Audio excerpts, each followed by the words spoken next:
Il est 20h30 sur le plateau de Coloma. Bonsoir à tous. Bienvenue dans ce journal dont voici le sommaire.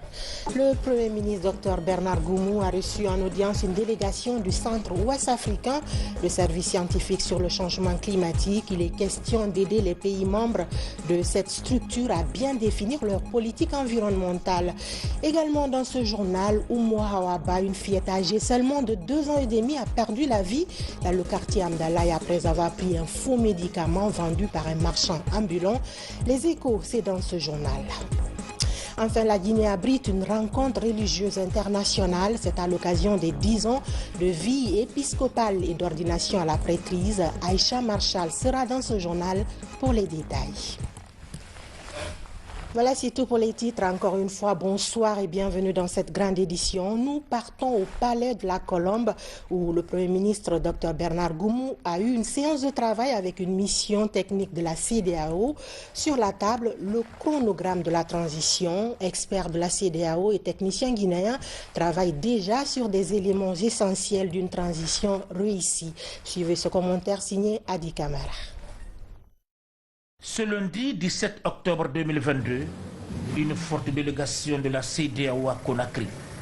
Cette mission technique de la communauté économique des États de l'Afrique de l'Ouest est conduite par le commissaire aux affaires politiques, paix et sécurité Abdel Fattah Moussa, accompagné de Francis Gabriel Oké, chef division assistance, et de Sergine Mamadou Khan, chargé de programme de démocratie et de bonne gouvernance. Autour du Premier ministre chef du gouvernement Dr Bernard Goumou, le ministre de la Justice et des Droits de l'Homme Alphonse Charles Wright, le ministre des Affaires étrangères, de la coopération internationale, de l'intégration africaine et des Guinéens de l'étranger Dr Maurice Sandankouyaté, le ministre de l'administration du territoire et de la décentralisation Mori Kondi, le ministre du budget Dr Lansine Kondi. Il s'agit de faire une esquisse sur les aspects techniques du chronogramme de la transition guinéenne. Déjà, les experts de la CEDEAO et les différents services techniques de notre pays s'emploient sans répit à cerner tous les contours permettant de favoriser une marche vers la transition réussie en Guinée. Cette mission technique conjointe fait suite aux entretiens tenus le 27 septembre 2022 en marge de l'Assemblée générale des Nations unies, où les autorités guinéennes étaient présentes. Les travaux se poursuivent ici, à la primature. Nous restons justement à la primature pour parler de cette audience accordée par le Premier ministre à une délégation du Centre ouest-africain de services scientifiques sur le changement climatique et l'utilisation adaptée des terres. Les questions relatives à la participation de la Guinée aux activités menées par cette structure sont au centre des échanges. Il est également question de renforcer les capacités des pays membres afin de les aider à bien définir leur politique environnementale pour faire face aux effets du changement climatique. Compte rendu, Adi Kamara. C'est une délégation du Centre ouest-africain sur le changement climatique et l'utilisation adaptée des terres. Elle est conduite par le ministre en charge de l'enseignement supérieur, président du Conseil des ministres, le professeur Amadou Keïta. La mission et le Premier ministre chef du gouvernement ont longuement échangé sur les stratégies à mettre en place en vue de promouvoir les activités de cette initiative scientifique en Guinée. La mission ici, justement pour faire un plaidoyer afin que la Guinée, grand pays de l'Afrique occidentale, puisse parachever son adhésion à cette institution, et qui est une institution stratégique pour nos pays de l'Afrique de l'Ouest, en ce sens qu'il joue un rôle capital dans les questions liées au changement climatique, qui constitue une préoccupation mondiale. Et j'ai pu vous assurer que déjà avec les assurances qui avaient été données par ma collègue, Madame la ministre de la Recherche scientifique et de l'innovation de la Guinée, et que donc nous étions déjà très optimistes, et ces assurances ont été confirmées par son Excellence Monsieur le Premier ministre, qui a bien voulu prendre de son temps pour nous recevoir et qui nous a écoutés avec une oreille très attentive, une oreille d'initier des questions de recherche, des questions de développement. Il est question de fournir des orientations qui favorisent la cohérence des politiques et veiller à ce que les efforts d'atténuation et d'adaptation au changement climatique soient adéquats. À cet effet, la Guinée est déjà signataire de l'acte additionnel à l'accord de coopération portant création du Wascal. Aujourd'hui, nous voulons à travers cette démarche saisir l'opportunité qu'offre cette institution sous-régionale en matière de sciences et de l'innovation pour que les enseignants-chercheurs, les étudiants et les cadres guinéens puissent profiter de cette opportunité qu'offre le Wascal à travers ces 16 écoles doctorales et des formations en master, et que également à travers 11 États déjà membres actifs du Wascal, que nos étudiants et nos enseignants puissent profiter de la mobilité, mais aussi des projets innovants. Il faut rappeler que le Centre ouest africain de services scientifiques sur le changement climatique et l'utilisation adaptée des terres vient renforcer les capacités scientifiques et fournir aux États membres des informations et des connaissances susceptibles d'atténuer les effets des changements climatiques. Du côté des États-Unis d'Amérique, Mohamed Sy a été réélu président du Conseil des Guinéens aux USA. Il se fixe pour objectif de rassembler une communauté divisée par des considérations politiques et ethniques. Ceci pour répondre à l'une des attentes des autorités qui est de renforcer l'unité entre les Guinéens où qu'ils soient. Suivez ce compte rendu signé de notre correspondante Fatoumata Samoura. L'élection a mobilisé 22 États à Washington pour mettre en place le bureau du Conseil des Guinéens des États-Unis d'Amérique pour une communauté estimée à plus de 30 000 dans le pays de l'oncle Sam. Les enjeux sont importants. On a mobilisé à travers plus de 7 présentations, on a mobilisé toute la communauté à la base et sur Zoom. L'engouement est venu à la base et les leaders ont pris le chemin. C'est pour ça que cette fois-ci, les leaders eux-mêmes étaient unis. L'objectif que je me suis assigné pour ce mandat, c'est d'abord de mettre les Guinéens ensemble, n'est-ce pas? Toute confession religieuse confondue, toute appartenance régionale ou ethnique confondue. Il faudrait absolument que nous amenions les Guinéens à accepter le vivre ensemble. La solidarité se dessine progressivement au sein de la diaspora guinéenne aux États-Unis. Une couche importante pour le président de la transition dans son programme de refondation de l'État. Je me réjouis également de l'attention particulière accordée aux Guinéens de l'extérieur par les très hautes autorités de notre pays, avec à leur tête son Excellence le colonel Mamadi Doumbouya, président de la transition, chef de l'État, chef suprême des armées, qui par ma voix vous transmet les vœux de pleine réussite de cette assemblée élective. À Washington, récemment, pour des rencontres avec les autorités américaines, le ministre dont relèvent les Guinéens de l'étranger a salué le civisme et le patriotisme de la communauté guinéenne. Je voudrais, au nom du président, vous féliciter, vous encourager et vous dire que mon département fera tout ce qui est humainement possible pour faire de vos projets pour la Guinée une priorité. Mais ce qui nous importe, c'est comment vous, à l'extérieur, vous pouvez être protégés par votre pays. Dans les mois à venir, le Haut Conseil des Guinéens de l'étranger sera mis en place. Objectif des autorités, constituer un organe consultatif de la diaspora guinéenne, appelé à être l'interface avec le gouvernement. Je vous le disais dans les titres, les faux médicaments continuent à endeuiller les familles dans notre pays. Dans le quartier Hamdalaye, où Mouhawaba, une fillette âgée seulement de 2 ans et demi, a perdu la vie après avoir pris un médicament vendu par un marchand ambulant. Les enquêtes sont ouvertes et le marchand ambulant est déjà dans les mains de la gendarmerie nationale. Tcherno Maroufba, Abdoulaye Diallo. Ce beau sourire de Mouhawaba, âgé seulement de 2 ans 8 mois, s'en est allé suite à la consommation d'un produit dissimulé dans un emballage pharmaceutique. L'acte s'est produit dans cette concession au quartier Hamdalaye. Selon les témoignages, le marchand ambulant à l'origine du drame sillonne souvent ce quartier. Encore sous le choc, les parents de la victime reviennent sur les circonstances de cette perte tragique. J'étais dans la cuisine aux environs de 11 heures quand on m'a informé de l'arrivée du marchand.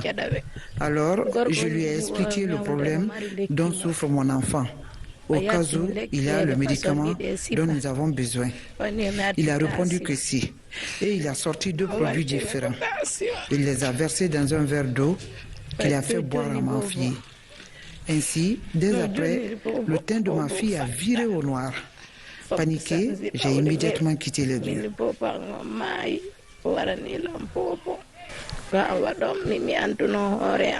Suite à cet incident malheureux, les enquêtes sont ouvertes sur la mort de cette fillette.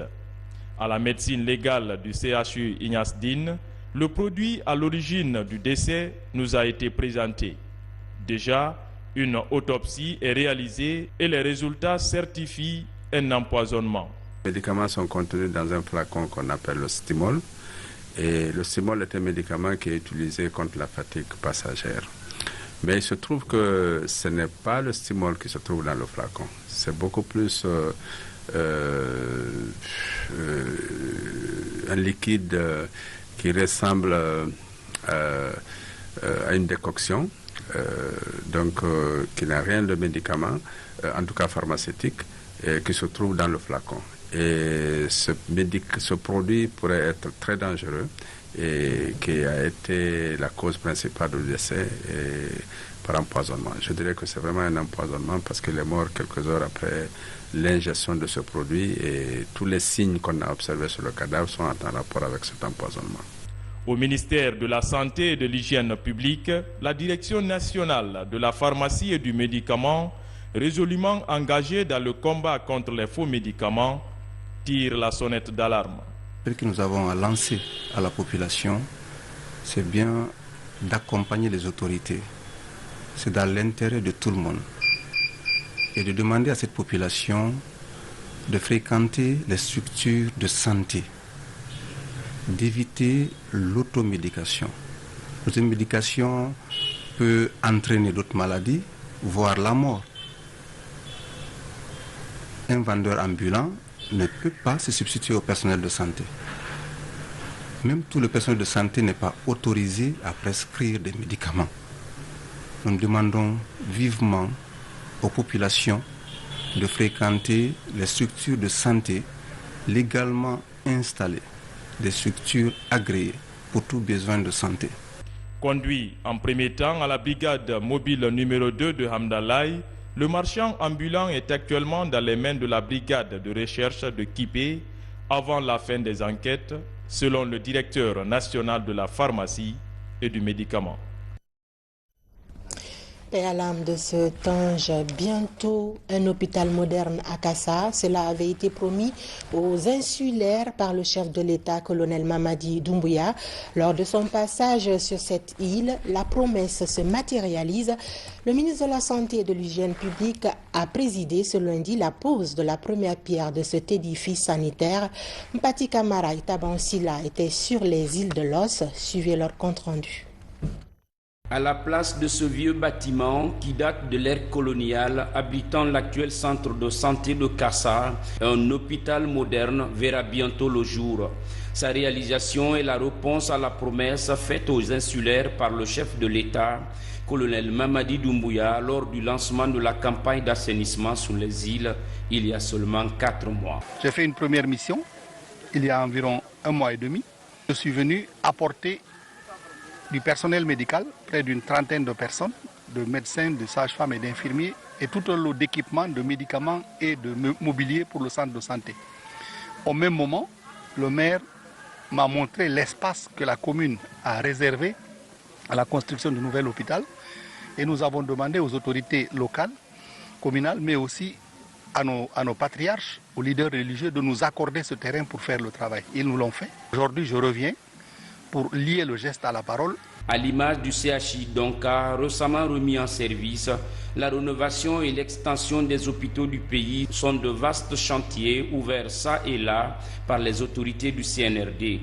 Pour un coût global de près de 8 milliards de francs guinéens financés par le BND, cet édifice sanitaire vient s'ajouter à ceux qui existent déjà dans les 6 communes de Conakry. C'est une joie immense pour cette population qui a tant souffert pour le problème de santé en matière vraiment de prise en charge et de référence des malades. Aujourd'hui, nous sommes vraiment fiers de ce premier déplacement que vraiment le chef de l'État a fait à Kassa pour voir lui-même vraiment les problèmes de santé auxquels vraiment les populations des îles de l'Os sont confrontées. Très enthousiaste de recevoir le ministre de la Santé sa suite pour la seconde fois, les citoyens des îles de l'Os affichent leur joie quant à la réalisation de cette infrastructure moderne qui viendra limiter les évacuations de leurs patients vers la commune de Kaloum comme par le passé. Poser la première pierre pour la construction d'un édifice moderne pour la santé, prendre en compte la préoccupation sanitaire de la population. On ne fait que remercier M. le Président, son gouvernement et particulièrement M. le ministre de la Santé pour sa ténacité. Confiée à l'entreprise ECGT pour un délai d'exécution de 8 mois, la réalisation de l'hôpital de Kassa prend en compte le logement du directeur et du personnel soignant. Ce dispositif sanitaire renferme aussi une morgue, des latrines, un bloc de consultation, une maternité et un centre de tri. Et puis, l'accessibilité des personnes porteuses de handicap aux services de santé sexuelle et reproductive en Guinée a été évaluée par l'organisation de secours aux handicapés, le fonds Pananetugri, j'y arrive. Les résultats obtenus vont permettre aux 2 structures d'attirer l'attention des décideurs pour la protection des droits et la santé des personnes vivant avec un handicap en Guinée. Marwan Kamara. La promotion des droits à la santé sexuelle et reproductive en faveur des personnes à mobilité réduite est l'objectif visé par l'Organisation de secours aux handicapés de Guinée et son partenaire financier Fonds Pananetugri. À travers des plaidoyers, les 2 structures comptent attirer l'attention des décideurs. Les personnes en situation de handicap en général, 1,5% de la population, et les femmes en particulier, 47%, contrairement aux autres couches sociales, subissent souvent une double discrimination. Quand j'ai accouché par césarienne, j'ai demandé une bicyclette pour sortir de l'hôpital. Personne ne m'a écouté. Après les résultats sur l'évaluation du niveau de l'accessibilité des personnes porteuses de handicap au service de santé sexuelle et reproductive en Guinée, des recommandations ont été faites par ces promoteurs pour le bien-être de cette couche. Nous avons recueilli des recommandations non seulement des prestataires des services de santé, mais aussi des femmes handicapées rencontrées sur le terrain, qu'on a portées auprès des partenaires techniques et financiers, mais aussi auprès de l'État à travers le ministère de la promotion féminine de l'enfance et des personnes vulnérables, pour que des actions puissent être prises afin d'améliorer les conditions sanitaires, notamment celles liées en fait à la santé sexuelle et reproductive. Ça, c'est une problématique fondamentale parce que ça les expose à des risques de santé, alors qu'au jour d'aujourd'hui, accéder à l'information fondamentale permettant d'éviter ces problématiques. La volonté de OS Guinée et son partenaire est d'édifier une société inclusive et participative où les personnes handicapées peuvent s'épanouir dans le respect de leurs droits à la santé sexuelle et reproductive. Santé toujours, les acteurs de la santé sont mobilisés autour de la prévention et du contrôle des infections dans les structures sanitaires de Yomou, Gekedou et Zérékoré. Le but est de briser la chaîne de propagation du Covid-19 et bien d'autres pathologies dans la région. Mohamed Saloupa et Mohamed Lamine Diallo. Il s'agit de former et d'équiper 140 agents de terrain des districts sanitaires de Yomu, Gekedou, Zerekore et Labé dans le cadre de la prévention et le contrôle des infections. Piloté par Care International, ce projet vise à briser la chaîne de propagation du Covid-19 et autres pathologies. Renforcer les structures sanitaires de santé, renforcer en termes de matériel et en équipement. Aujourd'hui, nous sommes au terme de ce projet-là et nous sommes là pour capitaliser les leçons apprises, les bonnes pratiques et tirer les conclusions, les recommandations de ce projet-là. Faire adopter les bonnes pratiques dans le cadre de l'approche eau, hygiène et assainissement dans 70 structures sanitaires est l'objectif recherché. Une aubaine pour les bénéficiaires. Nous sommes très satisfaits de ce projet parce que le projet nous a fait une grande ouverture au niveau de nos structures. Et au jour d'aujourd'hui, quand vous passez dans les structures, les centres où la formation a eu lieu, vraiment, il y a un grand progrès. Piloté par Care International Guinée, ce projet est financé par l'UNICEF en collaboration avec le ministère de la Santé à travers l'Agence nationale de sécurité sanitaire. Le 16 octobre, date de la création de la FAO, mais aussi la date choisie par le système des Nations Unies comme Journée mondiale de l'alimentation. Une initiative pour conscientiser l'opinion sur la nécessité de mutualiser les efforts contre la faim et la malnutrition dans le monde. En Guinée, c'est dans la région de Farana qu'a été célébrée cette journée. Fodé Camara pour nous en dire plus. Le principe sacro-saint du repos dominical est loin d'être appliqué dans la cité de Farana. Ce dimanche 16 octobre, les acteurs du développement rural et les autorités de la région marquent une pause pour conscientiser l'opinion sur les grands défis de promotion rurale à l'échelle locale. Nous leur demandons de nous aider à désenclaver, n'est-ce pas, ces zones. Farana peut être le grenier, n'est-ce pas, de la République de Guinée. À cause de ces cours d'eau, à cause de ces bas-fonds, à cause du climat même. Voilà, c'est une région favorable à l'élevage, une zone favorable à tout ce qui est lié à l'agriculture. Face à la précarité grandissante, des milliards de personnes n'ont pas le moyen d'avoir une alimentation saine. Pour corriger ce déséquilibre, la célébration de la Journée mondiale de l'alimentation est une invitation à l'action contre la faim. Cette journée mondiale est célébrée dans un contexte particulier, perturbé par la crise ukrainienne qui menace la sécurité alimentaire dans un monde où près de 900 millions de personnes vivent dans la précarité. Qu'en est-il de la Guinée? Le potentiel est un géant endormi, avec 13,5 millions de terres arables et à peine le quart serait exploité. En République de Guinée, le secteur agricole a un avenir radieux pour plusieurs raisons. Et je le dis sans flatterie. La diversification climatique fait de la Guinée une miniature du continent africain.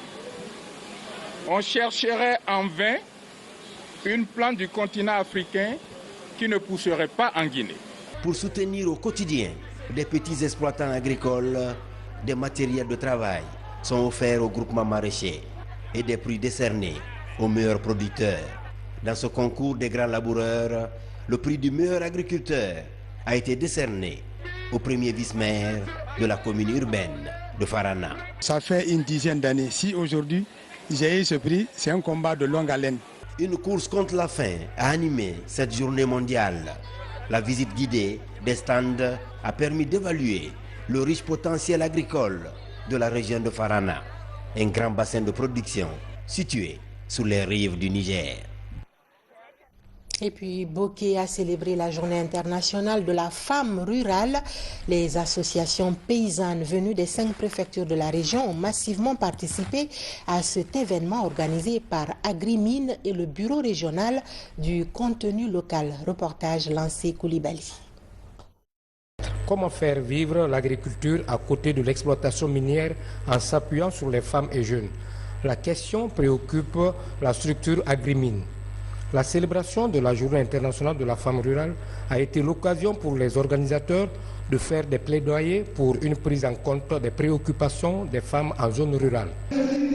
La journée internationale de la femme rurale est une journée qui est là à valoriser ces femmes qui, nuit et jour, sont sur pied pour vraiment travailler afin de faire vivre leur famille et leur communauté. Et vous n'êtes pas sans savoir que les femmes sont les premières à se lever et les dernières à se coucher. Aujourd'hui, nous avons appris beaucoup de choses par rapport à la transformation des produits locaux, par rapport aussi à l'agriculture. Les femmes rurales travaillent beaucoup. Placée cette année sous le signe Femmes rurales valorisées, une force pour la paix, la vision est de préparer les mentalités à l'après-mine par la formation, l'encadrement et la mise en place d'un réseau dans les zones minières afin de diversifier l'économie locale et sauvegarder les activités agropastorales. Il faut savoir que nous avons assez de potentiel agricole ici à Boké, mais que les produits ne sont pas valorisés. Alors transformer ces produits, ces fruits et légumes en produits dérivés, notamment les jus, les confitures, etc., ça permet d'apporter une valeur ajoutée à nos produits locaux et aussi permettre aux femmes de s'autonomiser. Cette célébration qui a mobilisé tous les acteurs a été marquée par la remise de satisfecit à une cinquantaine de femmes entrepreneurs venues des 5 préfectures de la région de Boké au terme d'une série de formations. Guékédou aussi a célébré la femme rurale. Cette année, les représentantes de différents groupements féminins de toutes les régions du pays se sont donné rendez-vous dans la ville de Tiendena Dembadouno pour célébrer le mérite et les efforts des femmes rurales dans le développement du pays. Une occasion mise à profit pour exposer différents produits agro-pastoraux devant les autorités du ministère de l'Agriculture et de l'Élevage. Lancé Kamisoko, Mohamed Lamine Diallo. Femmes rurales et épanouies, c'est le slogan de cette 15e célébration de la Journée internationale de la femme rurale. Instituée par les Nations Unies en 2007, elle a pour but d'attirer l'attention des décideurs politiques sur la place prépondérante de la femme dans le processus de développement. C'est grâce à ces femmes rurales qui produisent, qui travaillent dans des conditions difficiles, mais qui arrivent à leur façon à contribuer à la sécurité alimentaire. Je voudrais aussi vous rassurer que le ministère de l'Agriculture et de l'Élevage, dans nos objectifs, nous avons l'obligation, je dirais, de promouvoir l'entrepreneuriat des jeunes et des femmes dans l'agriculture. Au nom de la population laborieuse de Guéguédou, au nom des sages de Guéguédou, nous vous remercions infiniment d'avoir donné un tel événement. Nous promettons que Guéguédou sera la préfecture pilote de la Guinée parce que nous avons tout sur place. En donnant aux femmes les mêmes chances qu'aux hommes, on pourrait augmenter la production agricole de 2,5 à 4% dans les régions les plus pauvres du monde et réduire de facto l'indice de malnutrition de 17 à 12% selon un rapport des Nations Unies. Les femmes rurales interviennent dans le secteur triangulaire de la sécurité alimentaire. C'est l'élevage, c'est l'agriculture, c'est la pêche. TNT, nous sommes déjà dans la réflexion pour voir comment parler de budgétisation sensible au genre. Quand nos enfants sont à l'école, des fois le mari ne peut pas tout faire. Il faut que la femme lui vienne en aide. Sur ce, nous vous promettons que nous allons poursuivre et nous demandons votre appui. Surtout pour l'agriculture, nous avons des difficultés. Chaque année, nous louons les domaines. Quand on cultive ici cette année, l'année à venir, il nous faut aller louer encore un autre domaine. Organisée par le service genre et équité du ministère de l'Agriculture et de l'Élevage, cette journée vise à garantir un travail décent des femmes. Puisqu'on parle des femmes, la promotion des droits de la jeune fille s'intensifie dans la savane guinéenne. Partout, les communautés sont sensibilisées sur les méfaits des mutilations génitales féminines et le mariage d'enfants. C'est le cas à Balato, une sous-préfecture de Kouroussa, où un forum a regroupé l'ensemble des leaders d'opinion de la zone. Objectif, coordonner les actions pour freiner les pratiques néfastes faites aux jeunes filles. Aboubakar Diaby, Eugène Dounamou. Dans l'arrière-pays, particulièrement dans la région administrative de Kankan, l'État guinéen fait de sa priorité la promotion des droits de l'enfant et des jeunes filles. Une vaste campagne de sensibilisation des communautés villageoises de Kouroussa est lancée à Balato. Elle cible les leaders d'opinion de la zone pour les sensibiliser sur les conséquences des violences basées sur le genre, comme l'excision. Balato centre en a dit Aujourd'hui, c'est tout Balato qui est réuni dans cette salle. Nous échangeons sur les conséquences des mutilations génitales féminines. Après les discussions, on a compris que cette pratique joue négativement sur la santé de nos jeunes filles. Dorénavant, tous les bureaux en charge de la protection des droits de la jeune fille d'ici vont mutualiser leurs efforts pour bannir l'excision. La pratique de l'excision n'a pas sa raison d'être. Elle n'est point encouragée par la religion, à plus forte raison le Coran.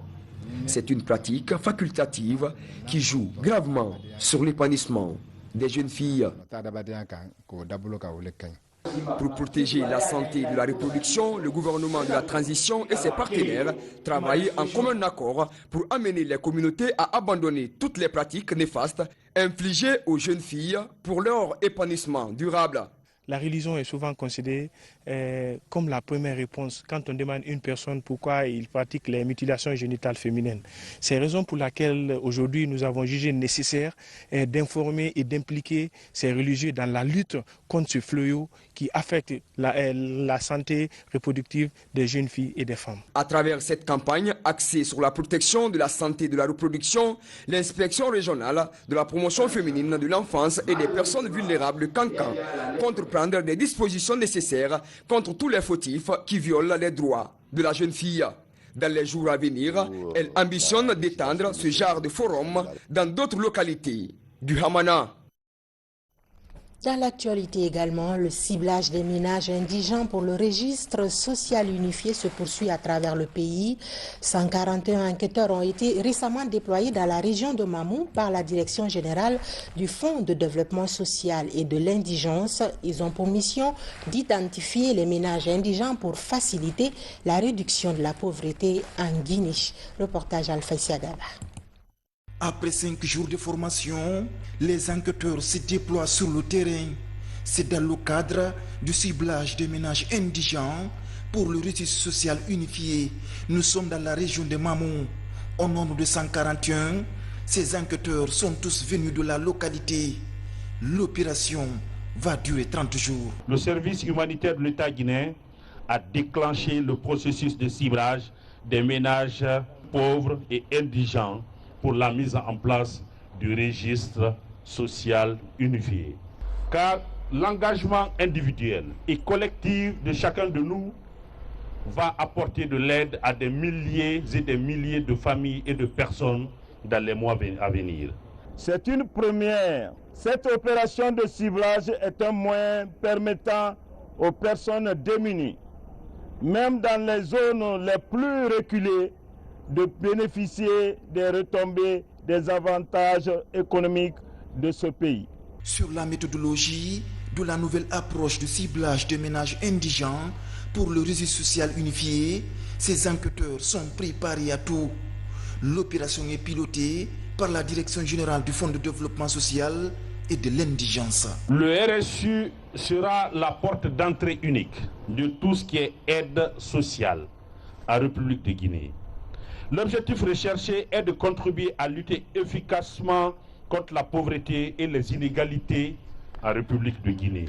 Nous nous réjouissons que la Guinée soit dotée d'un arsenal d'informations qui constitue un pas important dans le cadre de la mise en place du registre social unifié. Cette enquête du ciblage des ménages indigents pour le registre social unifié va toucher toutes les préfectures du pays. Le président de la transition, le colonel Mamadi Doumbouya, entend à travers cette opération réduire la pauvreté dans le pays. Avant de poursuivre ce journal, ces décrets qui viennent de nous parvenir, décret D 2022-0494, PRG CNRD SGG portant nomination d'un haut cadre au ministère de l'enseignement technique et de la formation professionnelle. Le président de la transition, vu la charte de la transition, vu la loi L 2018-025 AN du 3 juillet 2018, portant organisation générale de l'administration publique, vu le communiqué numéro 01 du 5 septembre 2021 portant prise effective du pouvoir par l'armée sous la direction du Comité national du Rassemblement pour le développement CNRD, vu le décret D 2022-0387 PRG CNRD SGG du 20 août 2022 portant nomination du Premier ministre chef du gouvernement de transition vu le décret D 2021-011 PRG CNRD SGG du 8 octobre 2021 portant structure du gouvernement de transition vu le décret D 2021-048 PRG CNRD SGG du 27 octobre 2021 portant nomination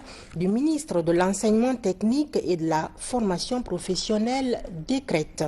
Article 1er, M. Alpha Saliou Kourouma, précédemment conseiller juridique au service inspection à l'audit interne de l'autorité de régulation des postes et télécommunications, est nommé chef de cabinet du ministère de l'enseignement technique et de la formation professionnelle. Article 2. Le présent décret qui prend effet à compter de sa date de signature sera enregistré et publié au journal officiel de la République, Conakry le 17 octobre 2022, signé colonel Mamadi Doumbouya. Décret D 2022-0495 PRG CNRD SGG portant nomination d'une commissaire à la haute autorité de la communication.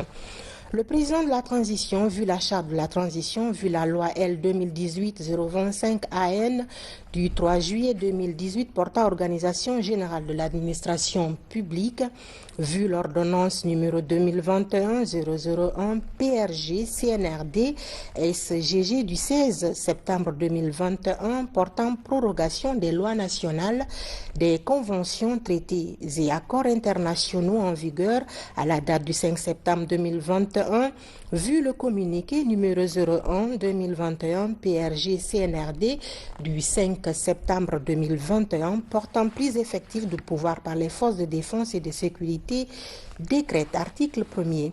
Madame Oumoul Khairi Chérif de l'Association des professionnels africains de la communication est nommée commissaire à la haute autorité de la communication. Article 2. Le présent décret qui abroge toute disposition antérieure contraire prend effet à compter de la date de signature, sera enregistré et publié au journal officiel de la République, Conakry le 17 octobre 2022, signé colonel Mamadi Doumbouya. Décret D 2022-0497 PRG CNRD SGG portant nomination d'un directeur général. Le président de la transition, vu la charte de la transition en date du 27 septembre 2021, vu la loi L 2018-0027 AN du 3 juillet 2018 portant organisation générale de l'administration publique, vu la loi L 2019-025 AN du 7 juin 2019 portant statut général des agents de l'État, vu le communiqué numéro 001 CNRD du 5 septembre 2021 portant prise effective du pouvoir par les forces de défense et de sécurité, vu l'ordonnance numéro 2021-001 PRG CNRD SGG du 16 septembre 2021 portant prorogation des lois nationales, des conventions, traités et accords internationaux en vigueur, vu le décret D 2011-295 PRG SGG du 6 décembre 2011 portant statut particulier du corps des conservateurs de la nature, vu le décret D 2022-0387 PRG CNRD du 20 août 2022 portant nomination d'un Premier ministre chef du gouvernement, vu le décret D 2021-0036 PRG CNRD du 21 octobre 2021 portant nomination du ministre de l'Environnement et du Développement durable, décrète. Article 1er. Le commandant Pierre Cabinet Kamano, matricule 20 25 27 F, précédemment directeur général adjoint du corps des conservateurs de la nature, est nommé directeur général du corps en remplacement du commandant Alpha Ilyas Diallo, muté. Article 2. Le présent décret qui prend effet à compter de sa date de signature sera enregistré et publié au journal officiel de la République, Conakry le 17 octobre 2022, signé colonel Mamadi Doumbouya. Décret D 2022-0498 PRG CNRD SGG portant nomination d'un directeur national adjoint. Le président de la transition, vu la charte de la transition en date du 27 septembre 2021, vu la loi L 2018-0027 AN du 3 juillet 2018 portant organisation générale de l'administration publique, vu la loi L 2019-025 AN du 7 juin 2019 portant statut général des agents de l'État, vu le communiqué numéro 001 CNRD du 5 septembre 2021 portant prise effective du pouvoir par les forces de défense et de sécurité, vu l'ordonnance numéro 2021-001 PRG CNRD SGG du 16 septembre 2021 portant prorogation des lois nationales, des conventions, traités et accords internationaux en vigueur, vu le décret D 2011-295 PRG SGG du 6 décembre 2011 portant statut particulier du corps des conservateurs de la nature, vu le décret D 2022-0387 PRG CNRD du 20 août 2022 portant nomination d'un Premier ministre chef du gouvernement, vu le décret D 2021-0036 PRG CNRD du 21 octobre 2021 portant nomination du ministre de l'Environnement et du Développement durable décrète. Article 1er. Le commandant Alpha Ilyas Diallo, matricule 202516H, précédemment directeur général du corps des conservateurs de la nature, est nommé directeur national adjoint des forêts et de la faune en remplacement du commandant Saliou Dabo, muté. Article 2. Le présent décret qui prend effet à compter de sa date de signature sera enregistré et publié au journal officiel de la République, Conakry le 17 octobre 2022, signé colonel Mamadi Doumbouya. Décret D 2022-0499 PRG CNRD SGG portant nomination d'un directeur général adjoint. Le président de la transition, vu la charte de la transition en date du 27 septembre 2021, vu la loi L 2018-0027 AN du 3 juillet 2018 portant organisation générale de l'administration publique, vu la loi L 2019-025 AN du 7 juin 2019 portant statut général des agents de l'État, vu le communiqué numéro 001 CNRD du 5 septembre 2021 portant prise effective du pouvoir par les forces de défense et de sécurité, vu l'ordonnance numéro 2021-001 PRG CNRD SGG du 16 septembre 2021 portant prorogation des lois nationales, des conventions, traités et accords internationaux en vigueur, vu le décret D 2011-295 PRG SGG du 6 décembre 2011 portant statut particulier du corps des conservateurs de la nature, vu le décret D 2022-0387 PRG CNRD du 20 août 2022 portant nomination d'un Premier ministre chef du gouvernement, vu le décret D 2021-0036 PRG CNRD du 21 octobre 2021 portant nomination du ministre de l'Environnement et du Développement durable décrète. Article 1er. Le commandant Saliou Dabo, matricule 223483X, précédemment directeur national adjoint des forêts et de la faune, est nommé directeur général adjoint du corps des conservateurs de la nature en remplacement du commandant Pierre Cabinet Kamano, muté. Article 2.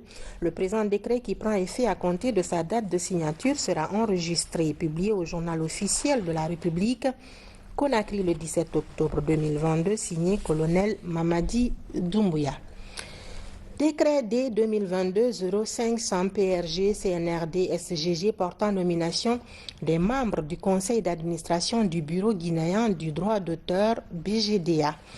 Le président de la transition, vu la charte de la transition, vu la loi L 2017-056 AN du 8 décembre 2017 modifiant certaines dispositions de la loi L 2016-075 AN du 30 décembre 2016 portant gouvernance financière des sociétés et établissements publics, vu la loi L 2018-025 AN du 3 juillet 2018 portant organisation générale de l'administration publique. Vu l'ordonnance O 2021-001 PRG CNRD SGG du 16 septembre 2021 portant prorogation des lois nationales, des conventions, traités et accords internationaux en vigueur à la date du 5 septembre 2021, vu le décret D 2021-011 PRG CNRD SGG du 8 octobre 2021 portant structure du gouvernement, vu le décret D 2021-0070 PRG CNRD SGG du 4 novembre 2021 portant nomination du ministre de la Culture, du Tourisme et de l'Artisanat, vu le décret D 2022-0041 PRG SGG du 20 janvier 2022 portant attribution et organisation du ministère de la Culture, du Tourisme et de l'Artisanat, vu le décret D 2022-0298 PRG CNRD SGG du 20 juin 2022 portant statut du Bureau guinéen du droit d'auteur BJDA, vu le décret D 2022-0387 PRG CNRD SGG du 20 août 2022 portant nomination d'un Premier ministre chef du gouvernement, vu le décret D 2022-0388 PRG CNRD SGG du 20 août 2022 portant remaniement partiel du gouvernement, vu le communiqué numéro 01 du Comité national du Rassemblement pour le développement CNRD du 5 septembre 2021 portant prise effective du pouvoir par les forces de défense et de sécurité, décrète. Article 1er. Sont nommés membres du conseil d'administration du Bureau guinéen du droit d'auteur BJDA les cadres dont les prénoms et noms suivent. 1. M. Fodé Mamoudou Kamara, conseiller juridique du ministère de la Culture, du Tourisme et de l'Artisanat. 2. M. Mamadou Sanoussi Diallo, chef de division de la réglementation et contrôle du Trésor et de la comptabilité publique du ministère de l'Économie, des Finances et du Plan. 3. M. Kaba Mara, conseiller chargé de l'accès aux services de police et de la protection civile du ministère de la Sécurité et de la Protection civile. 4. M. Boubacar Ba, directeur national adjoint de la communication et des relations avec les médias privés du ministère de l'Information et de la Communication. 5. M. Ibrahima Sori Damontan Kamara, conseiller chargé de la qualité de la dépense du ministère du Budget. 6. M. Abdoulaye Baldi, conseiller principal du ministère de la Justice et des Droits de l'Homme. 7. M. Alseni Tunkara, cinéaste. 8. M. Sekouba Diakité, président, directeur général de la maison de production Jack Music Prod. 9. M. Fassili Demara, écrivain. 10. Dr Alassane Chérif, écrivain. 11. M. Sekouba Kandja Kouyaté, artiste, musicien. Article 2. Le présent décret qui abroge toute disposition antérieure contraire prend effet à compter de la date de sa signature et sera enregistré, publié au journal officiel de la République, Conakry le 17 octobre 2022, signé colonel Mamadi Doumbouya. Décret D 2022-0501 PRG CNRD SGG portant nomination du président du conseil d'administration du Bureau guinéen du droit d'auteur BJDA. Le président de la transition, vu le communiqué numéro 01 du Comité national du Rassemblement pour le développement CNRD du 5 septembre 2021 portant prise effective du pouvoir par les forces de défense et de sécurité, décrète. Article 1er.